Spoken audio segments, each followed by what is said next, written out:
My name is Anthony Carboni. I am one of the hosts of the Star Wars Show, which you can watch every Wednesday on the Star Wars YouTube, StarWars.com, and the Star Wars Facebook. And I am so excited to be your moderator today.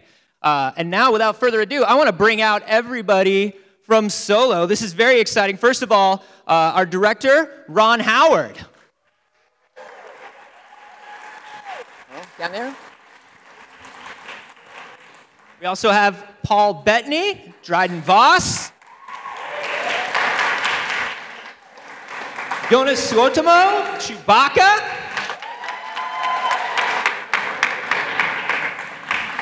Emilia, Clarke, Qi'ra. Excellent. Alden Ehrenreich, Han Solo. Donald Glover, Lando Calrissian.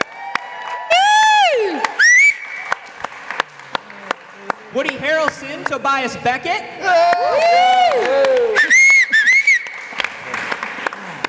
Phoebe Waller-Bridge, L337. Thandie Newton, Val. And our wonderful, wonderful writers, Jon Kasdan. And Jonathan Kasdan. Thank you all so much for coming out this morning. It's a pleasure. Now, Ron, you have made some huge films, some of the greatest movies of all time. What was it like making a Star Wars movie, though? How was that different? Well, it's the galaxy far, far away, and you know, and the level of anticipation is really unlike anything that I've done. Even some pretty big titles with a lot of fan interest, and you fall into it, and it's amazing. It was a little bit. I began to recognize, something similar to the Beatles documentary that I took on. Because I'm at a point in my life where I like experimenting. I like to take some chances. I'm not too worried about the outcome. I just have the creative experience, and I sort of felt that way about jumping into a Star Wars movie. But I also felt that way about jumping into the Beatles documentary. And then I could tell from the moment it was announced, Ron, don't fuck this up. That was the bomb. So I immediately, felt the same thing as related to this, and I thought, well, of course, the fans care, and they should care. Yeah, absolutely. I also want to know, Star Wars movies known for incredible practical sets, also for visual effects.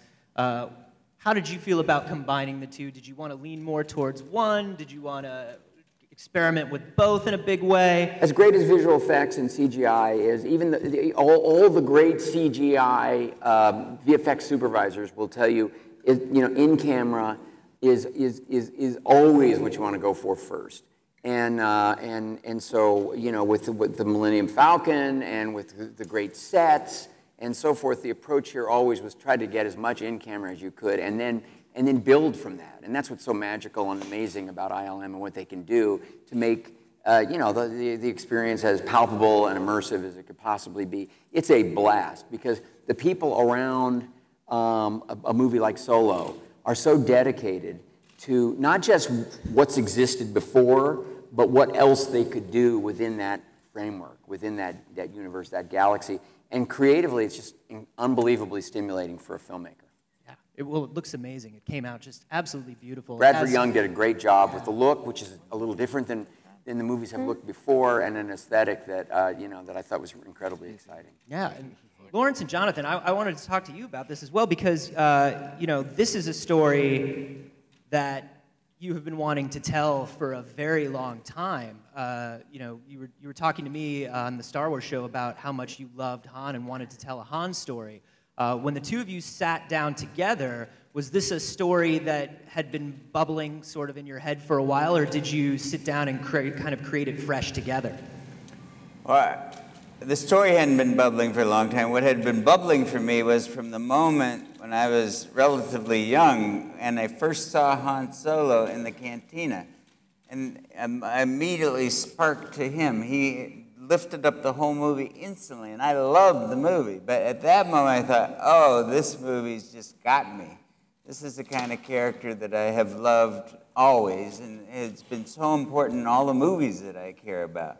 This is a character who's reckless, who's cynical, who doesn't trust anybody, who's a little bit stupid. I love that. He just does things he shouldn't do. He gets in over his head instantly, and you can see that in the brilliance of George Lucas's cantina scene. It's just a few minutes, and you get everything about who this guy is. And I think he wanted me to write it with him because I am all those things. No, it was funny because Larry had decided to get involved in Star Wars based on Han. That was the movie he wanted to make first. He got pulled into Force Awakens, and when he came out, he said, I need somebody to do this with me. And I was sort of the obvious choice for the above reasons, but also because I shared a deep love of this, and I came at it from a totally different place than Larry did. I had grown up with Star Wars, I'd grown up playing with the toys, and we thought that somehow between our two dynamics, between me as a fan and him as an older Jedi Master, we could figure out some sort of dynamic where we could forge a story that felt both sort of contemporary and true to the spirit of Solo. Yeah.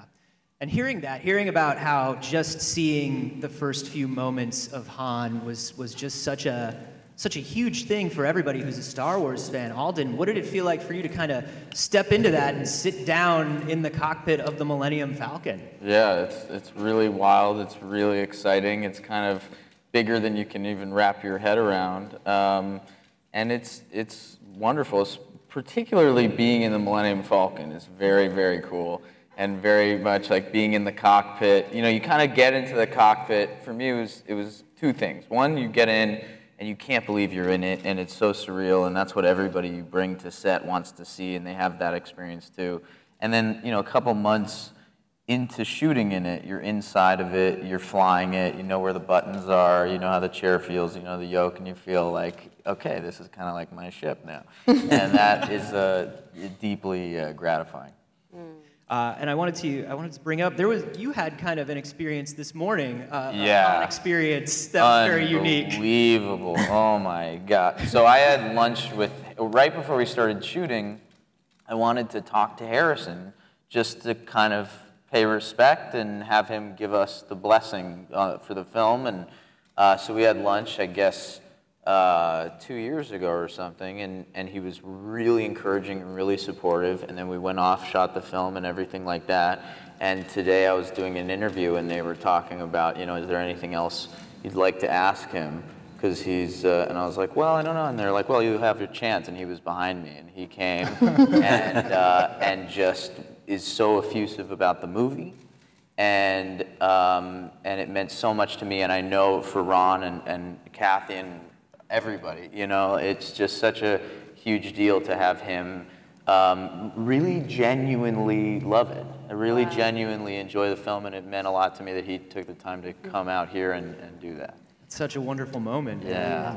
That's amazing. It was awesome. I was done. And then Donald, you stepping into the shoes of Lando here. I know you were a big Star Wars fan. Your father was a huge Lando fan, you were telling me. What was that kind of experience like for you? Is that a character that you ever kind of pictured yourself taking on? I think as much as like any like 7-year-old boy like does, like it was like, yeah, like of course you pretend to be him. And like, you know, I had like a Darth Vader 2, and Darth Vader had like a lightsaber, and I bit it off, and I gave it to Lando. And then my mom wouldn't let me have the lightsaber anymore because she thought I'd choke on it, and like it was really cool. I never thought I would play. The first. When I heard they were making these, I told my agent, I was like, if they're making anything with Lando in it, I have to be Lando. And he was like, I hear you, I don't like your odds. And that was exactly what I needed to hear, like, because I really did like audition like it was like the only role I wanted in the world, because it really was. So I was just really happy to be part of this experience, and like it was really cool. But yeah, my dad kind of imprinted me with this kind of Star Wars longing, because it does feel like the Bible to me in a lot of ways. Yeah. Well, it's amazing to see the two of you together, and also to see you, Joonas, as Chewbacca. Seeing the three of you together playing these characters. I mean, Chewie is such a popular figure with the fans, and I mean, you tell me, like, anytime you're in the Chewie costume, it doesn't matter who people are, they want a Wookiee hug.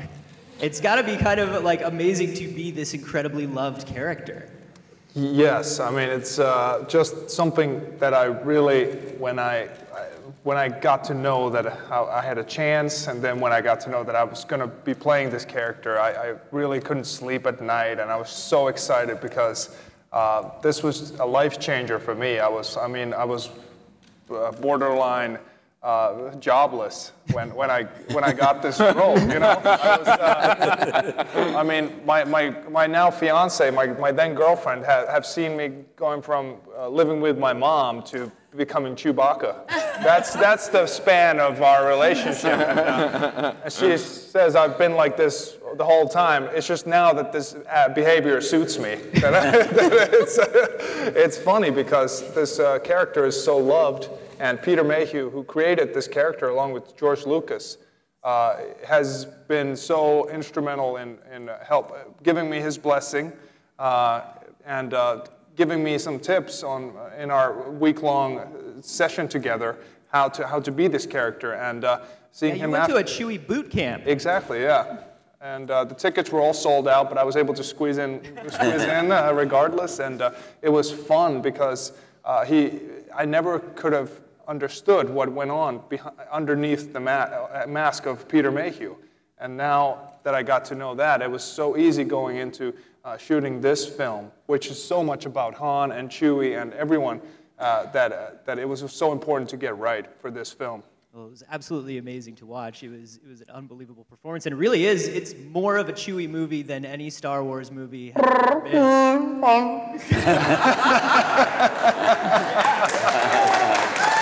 Good at that. And in addition to seeing these classic characters return, there are new members of the crew that are absolutely amazing as well. Emilia, I want to talk a little bit about Qi'ra. She has such an air of mystery around her. It has such a classic sort of femme fatale noir movie feeling whenever you see her in commercials and in clips. Tell me, what was it like kind of playing that, and what is her relationship with Han and the rest of the gang? Yeah, I mean, playing mysterious is quite a difficult note, I've got to be honest.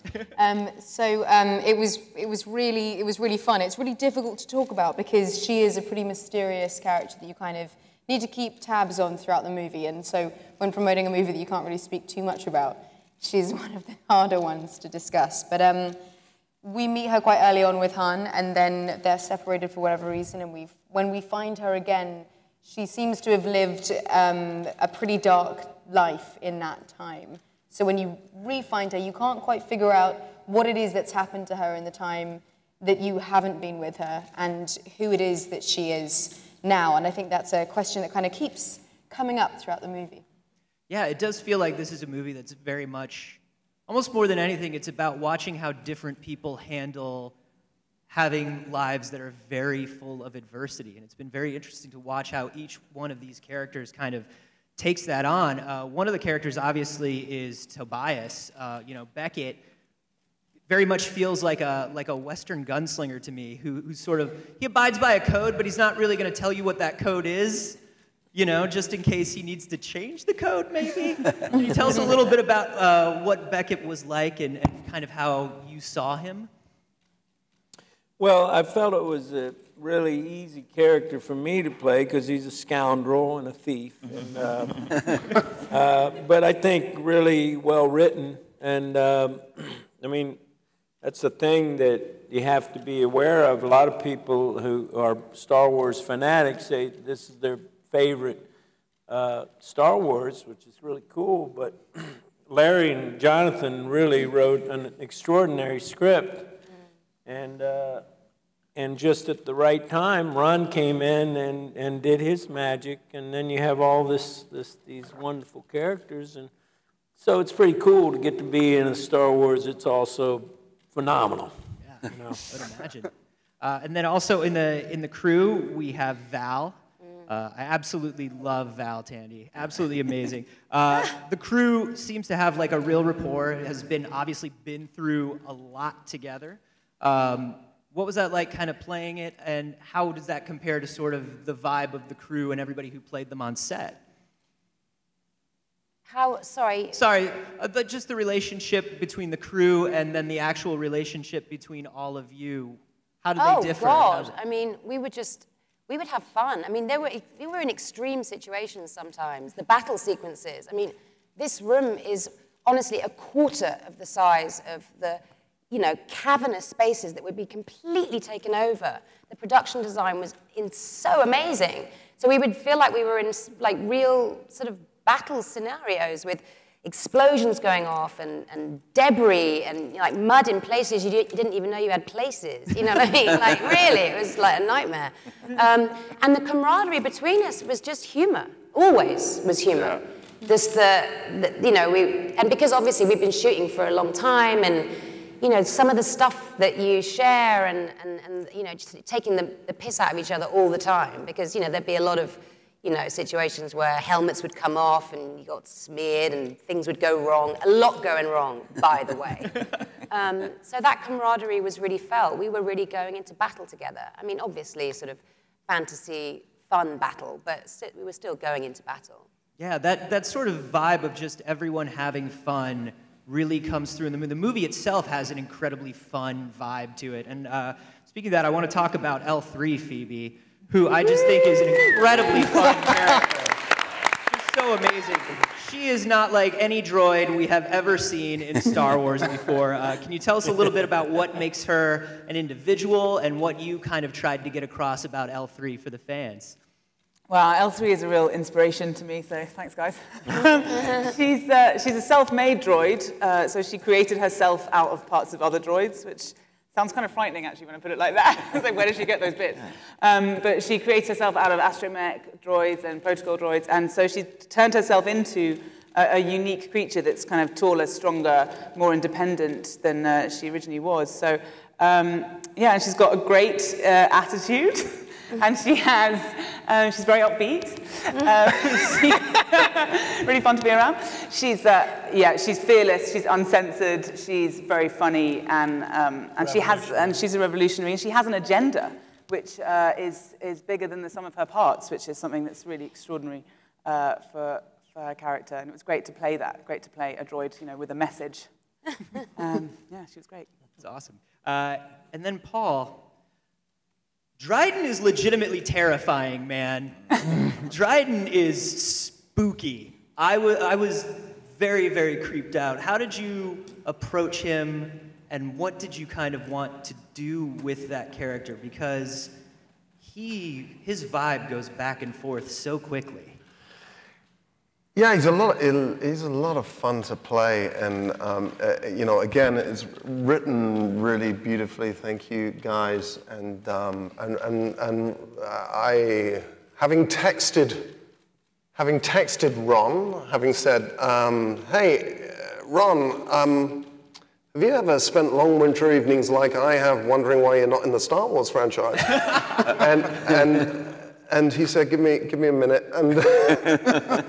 And I was so I came on set really quickly, and he whispered oligarch in my ear, and I went, got it. And it was just lovely to play somebody having come from Avengers, where his vision is fundamentally good, just as somebody who's just deliciously bad and really okay with it. Just no neurosis, no guilt, just super happy about being evil.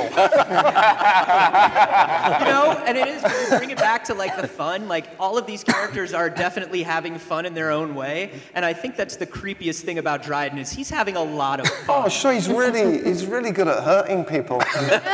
And some people are really good at piano or whatever. And you got to practice, right? So, you know, he's always trying to keep his eye in. I want to open it up to everybody in the audience here. I'm sure everybody has a ton of questions. Yes, you, sir, in the cap. Hi, my question's for Ron Howard. So you came to this movie late. At that point, how hard was it to find the perfect role for your brother Clint? He was in it, wasn't he? Well, it was pretty damn easy. You know, I did come into it, you know, late, and there was a lot of work that Phil and Chris had done. There, unfortunately, this creative differences had created, you know, there was this circumstance where they were not going to carry on, and within that, there were a lot of things that were really strong and already worked, and we knew we wanted to keep, and then other things that hadn't been done yet, and other scenes that I was given the opportunity to sort of experiment with and explore. And I sat down with Larry and Jon, and we started talking about this, that, and the other, and there was this great sort of scene with L3, and it just sort of came up in conversation, you know, that L3 needs somebody to be pissed off at. And I said, my brother. He's kind of easy to be pissed off at. And he's kind of funny when he's doing it. It is always fun to kind of watch and be like, okay, where's Clint? Where's Clint? Well, there he is. The fact is, I love working with him. He's a great character actor. He's funny. He's smart. He's a great team player. And he's not in all my movies because if there's not something really juicy and fun for him to do, you know, then of course I don't cast him. But in this case, I knew it would be fun, and he had a blast doing it. And yeah, he was great. He was just like, hit me harder every time. yeah. So that was fun. Yes. Hi, my question's for Alden. I wanted to ask you, I'm way over here. I wanted to ask you, you were speaking of speaking with Harrison Ford earlier. I was just wondering, did you study some of his movements, either from the previous film or just other films of his, or did you try to avoid that just to kind of make the character your own? Because I saw a lot of Han, early Han, in some of your movements and facial feature, you know, when you moved your face and stuff. Yeah. So can you talk about that? Yeah, like the way I went about it pretty much was to watch the original movies very early on, and just kind of absorb as much as I could, both of, you know, I think mainly the character, you know, how the character is operating in the world, and Harrison and the whole Star Wars universe, which is so rich and there's so much to it. And so I tried to kind of take in as much of that as I could very early, because I had the role for quite a long time before we actually shot, and then move into working on the part and kind of put all that aside and forget about it and play this guy where he is now in his life, because it's most important. I think that it feels like a real person. And so, yeah, so then I kind of moved into working on this story, this moment in time. Yeah.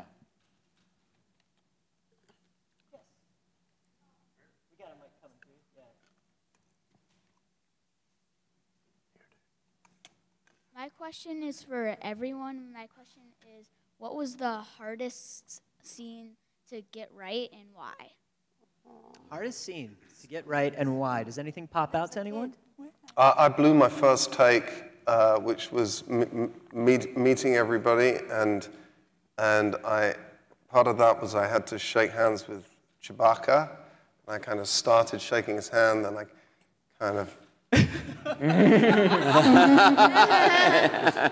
It was so embarrassing for everyone. It was. I went in for a cuddle, and everybody was like. Actually, everybody was really relaxed about it and said, you know, everybody does that. So. Yeah, there must be a moment when you first step on and you're finally in costume, you're finally on a set, you're finally just standing in the middle of it, where it's got to be a little bit just sort of daunting and awe-inspiring in a way if you grew up with the films, huh? Yeah. Yeah. Wow. Yeah. Every day. Yeah. I mean, every day you're walking into a new set that these craftsmen and designers who work on these films are at the very height of the world. I mean, they're the best in the world. and you walk into these incredible environments with 300 different creatures that are actually there, that are actually built, and then you know, do your scene. Yeah. When I remember there was the first day I went on set, and I had my son with me, and he was 2 years old, and he didn't know anything about Star Wars. He's 2, right? But we were in this amazing set. It was extraordinary. And I was chatting with you know, the crew and stuff, and my kid just started to walk away, and we watched where he was going, and he was walking towards R2-D2. And everyone kind of moved to the side, and my kid just walked over, and the guy that was operating R2-D2, the remote control, saw my son and knew it was my kid, and started to make R2-D2 kind of chat to my kid, but not in language, in R2-D2 speak. And my son would kind of gabble back, and R2 gabbled to him, and then it ended, I kid you not, with my son hugging R2-D2. And that was the first impression my son has had of that character of Star Wars. But what I mean is, like, this is the stuff that dreams are made of. You know, my little boy doesn't know about anything to do with Star Wars, but these characters have a kind of magnetism that is unparalleled. I mean, for all of us, when we were kids, I was like 7 when the first movie came out. I'll never forget it. That scroll of white going into black, John Williams' music. It was, this stuff like imprints on your psyche, you know. So, I mean, that's just, I think that it goes so far beyond even us as filmmakers, just the stuff that dreams are made of, really. I think in terms of challenges that for me, you know, I was very excited about the character relationships, because this is a little bit different than the other movies. It's really this one guy's adventure story. It's why I feel like in some ways it's kind of similar to Raiders of the Lost Ark, which Larry also wrote, but is a single hero's journey. And then there's a lot of fun in that journey, and there are a lot of twists and turns, but it's really about that character. We had that going with this, and so all of the different relationships were very important to me, because it's all about what impact all of these characters are going to have on this young Han Solo. So that was interesting. But what surprised me was how complicated and exciting and fun it was to stage the big action scenes, which is something that I hadn't done in a long, long time. And they were complicated, and sometimes it was hard, and sometimes it was physically difficult. And we would change things and add and revise. But the excitement was, again, making even the action scenes be cool, be Star Wars, but really be about testing Han Solo. What does this mean? What does this tell us about Han Solo? And so it sort of defined the way the action scenes would be cut, would be shot, and roll out. And it was challenging, but it was really fun and exciting to work on. And the big surprise for me is what a blast it was to do those action scenes. Yes, in the front row.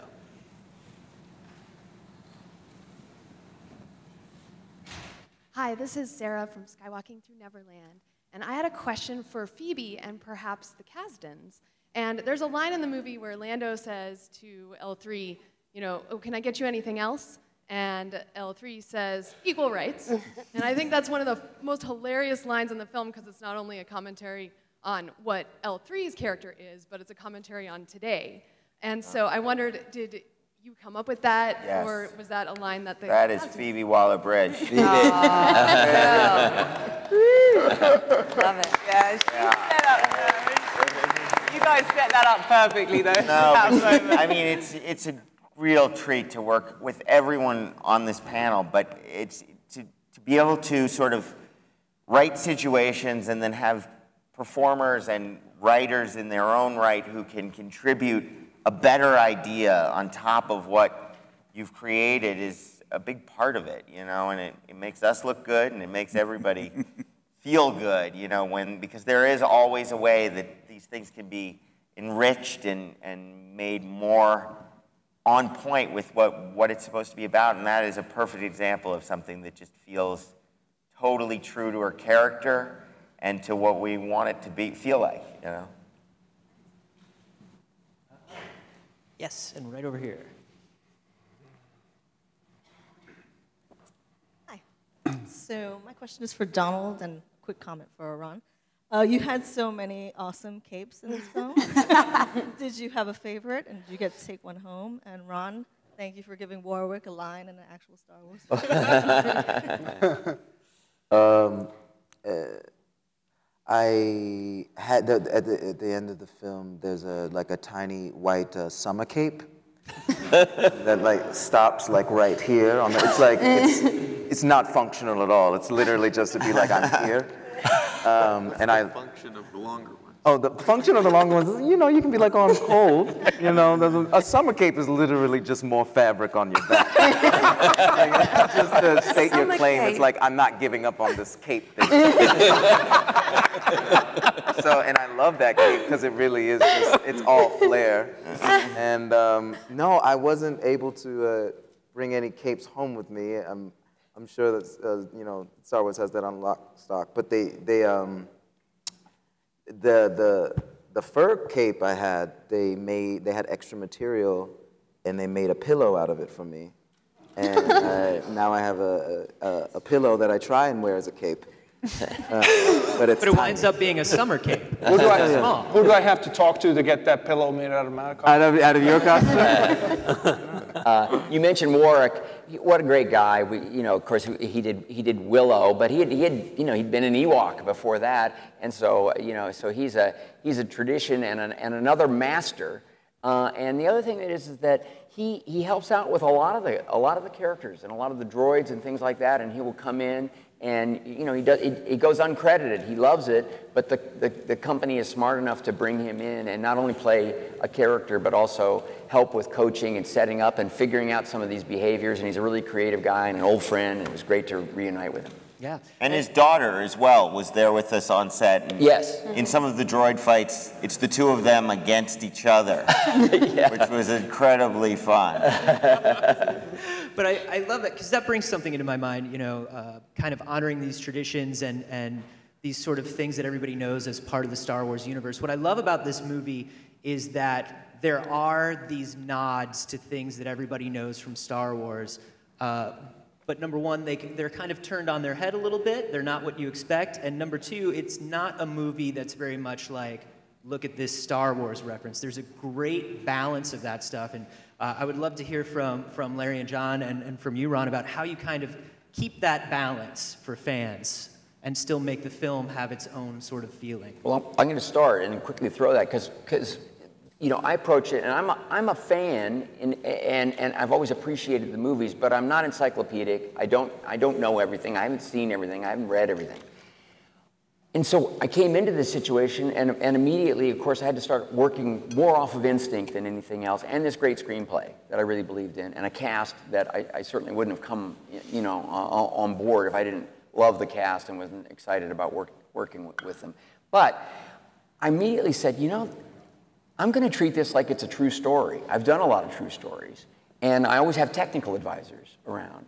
And I sort of go for the heart, I go for the drama, the excitement of the narrative, of the story, and then I let the technical advisors tell me, where else it could go or what I might be overlooking. And that's honestly the way I approached this. And so many people around it were those guides for me, but I was just operating off my own imagination and my own sort of sense of what I'd like to see or where I think these characters could be going.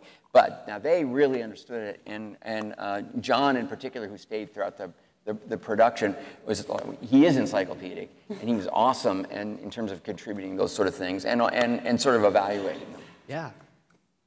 Well, when I got involved back on The Empire Strikes Back, I don't think I ever thought of it, this is Star Wars, Star Wars, Star Wars. I thought what had gotten me when I had no connection to it on A New Hope was this was a great story. And George had set up something that could go off in many different directions and that would be wonderful for a long time.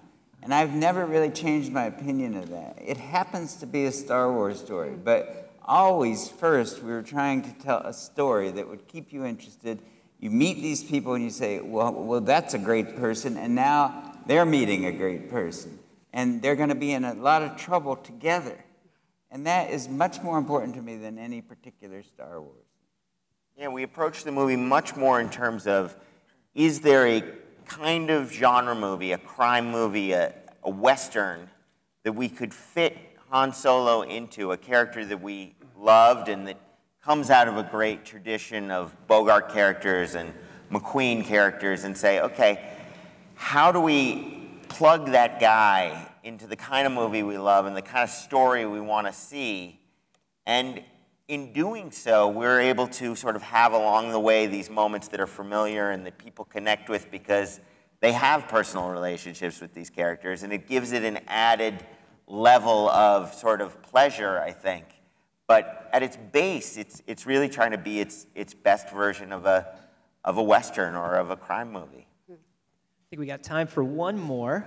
Let's go to you, sir, in the blue shirt. You've been raising your hand since the beginning.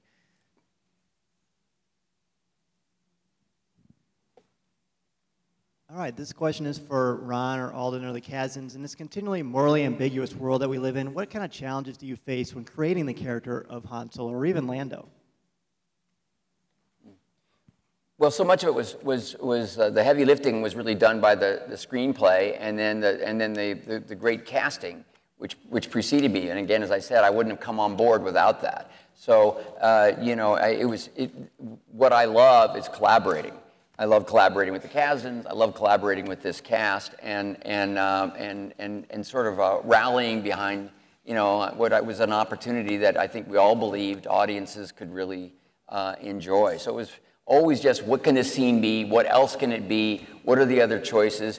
Engaging, you know, incredibly talented, creative people to maximize what was a great opportunity.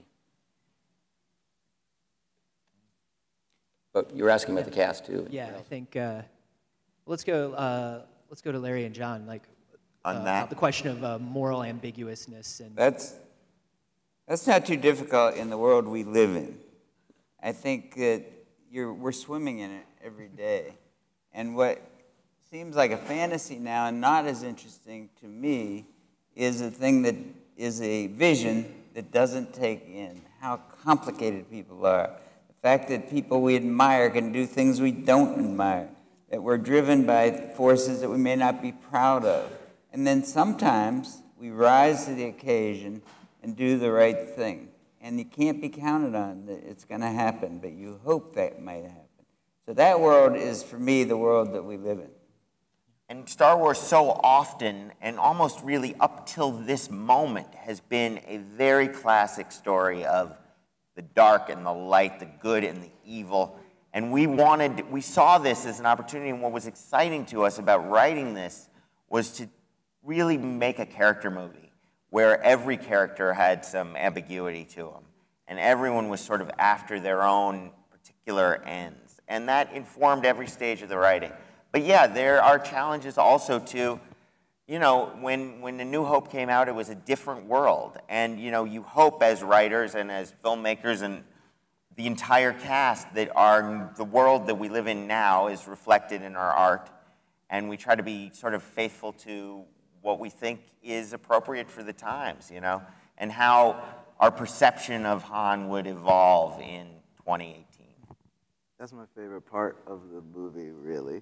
It's like, I love that there are like rich people and poor people in this movie, and there's like, you can go to the airport and you see like immediately who's rich and who's poor, and like why they're there. I just love it. Because it's really, yeah, like that was the part of reading it. I was like, oh, you get to see why Han is complicated. Like, even by the end, you're just like, yeah, maybe he did the wrong thing, but for the right reasons, or maybe he did the right thing, but for the wrong reasons. Like, absolutely. That's how everybody has to live. It's like a rough world out there. Like, and I really love that it's not simple, you know. And I mean, it's such a big part of what drives the movie for us is that he is centrally conflicted. At his core, there is this conflict, and it's beautifully laid out in A New Hope between his ideals and his desires. And he's constantly at war with that, and he's at war with that in this movie, and he's at war with it in all the movies that will follow in his life. And that's a very fun, sort of charged thing to write. Great. Well, thank you so much, everybody, for taking the time. Thank you all for coming out, bringing questions. Cast and filmmakers of Solo, a Star Wars story, everyone. Thank you. Wow.